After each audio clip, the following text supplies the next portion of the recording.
Hello friends, good morning, காலை வணக்கம். நேற்று பார்த்தீங்கன்னு சொன்னால் குட் ஃப்ரைடே, பெரிய வெள்ளி. அதால் பார்த்தீங்கன்னு சொன்னால் எல்லாருமே கோயில்களில் தான் நிற்பினோம். நாங்களும் வெளிக்கிட்டாச்சு. சில பேர் பார்த்தீங்கன்னா ஒரு கோயில், சில பேர் 3 கோயில், சில பேர் 5 கோயில், இல்லாட்டிக்கு 7 கோயில், அந்த மாதிரி ஒத்தப்பட கோயில்களுக்கு போய் சிலுவமுத்தி செய்கிறது. அதுக்கு தான் இப்போ நாங்களும் வெளிக்கிட்டாச்சு.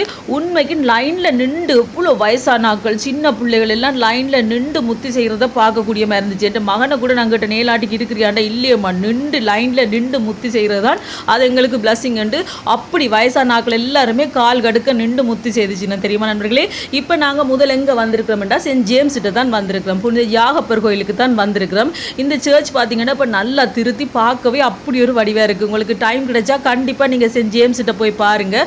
வியாழக்கிழமையெல்லாம் அவருக்கு ஸ்பெஷலான நாள். உண்மைக்கு அவர்கிட்ட நாங்கள் கேட்குற எல்லாமே அவர் எங்களுக்கு தருவார். இப்போ நாங்கள் கடை கடைன்னு வந்துட்டோம். இங்கே பார்த்தீங்கன்னு சொன்னால் சனம் கொஞ்சம் குறைவாக இருந்துச்சு. பார்த்தீங்களா, இந்த மாதிரி தான் உள்ளுக்கு ரெடி பண்ணி இருந்துச்சுன்னா சனம் குறைவாக இருந்த பட்சத்தில் டக்குனுங்களுக்கு முத்தி செய்துட்டு வரக்கூடிய மாதிரி இருந்துச்சு.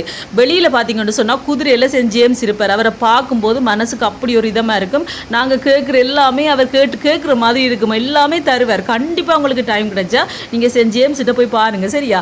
அப்படியே சென்ட் ஜேம்ஸை பார்த்துட்டு நாங்கள் இப்போ எங்கே வந்திருக்கோம்னா அந்தோனியாரப்பட்ட வந்துட்டோம். இங்கே பார்த்தீங்கன்னு சொன்னால் சென்ட் ஜேம்ஸில் பெருசாக சனம் இல்லை, இங்கே கொஞ்சம் சனமாக இருந்துச்சு.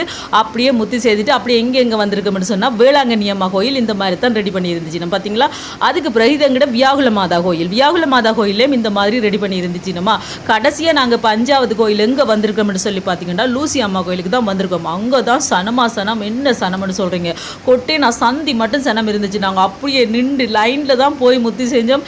காலெல்லாம் பிஞ்சு போச்சு நண்பர்களே. நீங்கள்லாம் போனீங்களா பெரிய வெள்ளிக்கு? ஓகே ஃப்ரெண்ட்ஸ், வீடியோ பிடிச்சிருந்தா மறக்காம சேனலை சப்ஸ்கிரைப் பண்ணுங்கள்.